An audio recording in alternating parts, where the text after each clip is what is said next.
Les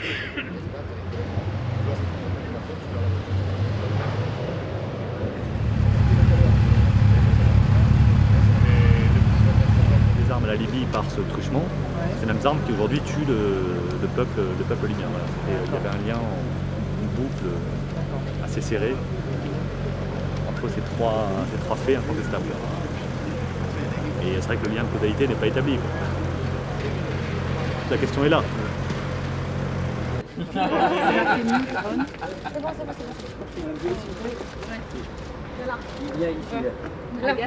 Je suis là, très précisément. Le plus proche possible des micros. D'abord, bonjour tout le monde. Voilà, je sors ici de la brigade criminelle de Marseille. Brigade criminelle qui a 52 meurtres sur les bras, non élucidés pour la plupart. Et ce gouvernement qui privatise les ressources de la justice, les utilise contre moi, utilise les compétences de la brigade criminelle pour établir un éventuel délit d'opinion. Moi, je suis la personne qui dénonce, et c'est ça qu'ils ne supportent pas. Moi, je suis la personne qui dénonce les attitudes et les agissements de Guérini ou de Patrick Ollier, son rôle avec la Libye. Vous pouvez préciser les propos qui vous sont reprochés concernant Patrick Ollier? Oui, je peux vous le préciser. Nous sommes dans le cadre d'une réunion électorale pour les cantonales. Nous parlions de printemps arabe. À l'époque, nous étions juste après le départ de Michel Alliot-Marie, pour des raisons dont tout le monde se souvient. Et je parlais de la Libye, du courage du peuple libyen et du fait qu'il y avait encore au gouvernement Patrick Ollier, auteur de l'association de l'amitié franco-libyenne était connu. Je disais qu'il revendiquait son amitié avec Kadhafi, qu'il avait dit que Kadhafi était l'homme qui lisait Montesquieu et qui devenait démocrate. Je disais qu'il avait fait quelques dizaines de voyages et qu'il faisait donc, pour faciliter les contrats français et qu'aujourd'hui, les ventes d'armes de la France et de l'Union européenne tiraient sur le peuple libyen.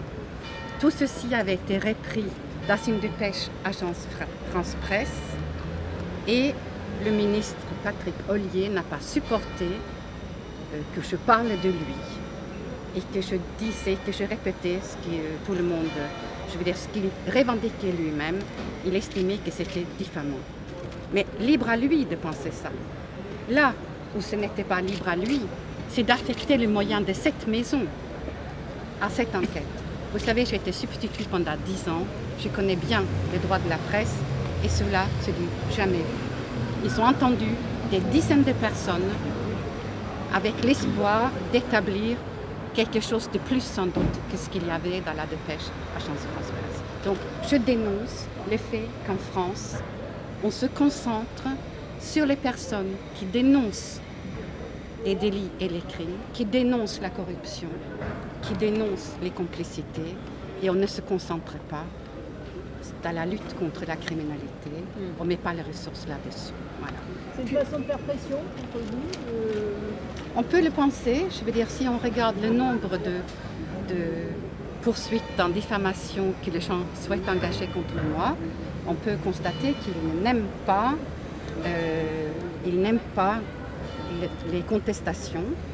Ils veulent faire taire. Ils ont très peur des contre-pouvoirs. Ils ont très peur de la contestation.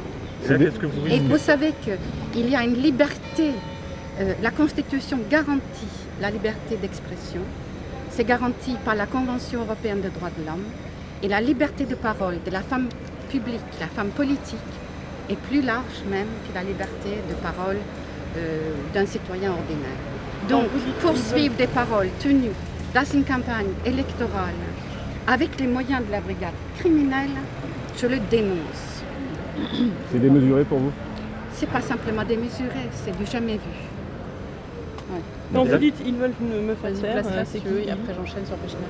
On peut penser que sur ma personne se concentrent beaucoup d'actions. Vous savez, Florence Woerth me poursuit, Bernard Tapie me poursuit, et j'en oublie. mais éolien donc. Et vous voyez bien que les personnes ne supportent pas qu'on montre au public leurs agissements. Ils aimeraient bien que cela puisse se passer dans l'ombre. Vous estimez que ces gens-là utilisent la justice pour des règlements de compte? Je voudrais dire ici que j'admire la brigade criminelle de Marseille, j'admire l'engagement de la police, je déplore les conditions de travail qui sont les leurs. Ils ont perdu 16 000 agents cette année, comme dans l'éducation nationale. Et leurs conditions de travail sont de plus en plus dures dans un climat social très dégradé. C'est complètement disproportionné? C'est complètement disproportionné, complètement disproportionné. Puisqu'on vous tient, une éventuelle mise en examen de Frédéric Pechner, le patron de la DGPN au sujet des écoutes, ça vous inspire quoi? Ça m'inspire le fait que tout citoyen doit respecter la loi et que Pechner, plus que les autres, est à même de la connaître. Donc il sait ce qu'il fait. Donc il doit répondre du fait d'avoir utilisé les moyens du contre-espionnage pour établir les sources des journalistes. Mais est-ce que c'est pas justement, entre guillemets, la police qui paye au détriment de la DCRI ou peut-être d'un vrai numéro 2? Au directeur de la police de nous dire qui doit donner l'instruction d'agir ainsi. C'est un très bon policier, oui. Et je ne pense pas qu'il a fait ça de lui-même. Qui d'autre? Voilà. Merci. Madame, je lis juste une réaction concernant la mise en examen, notamment pour association de malfaiteurs de M.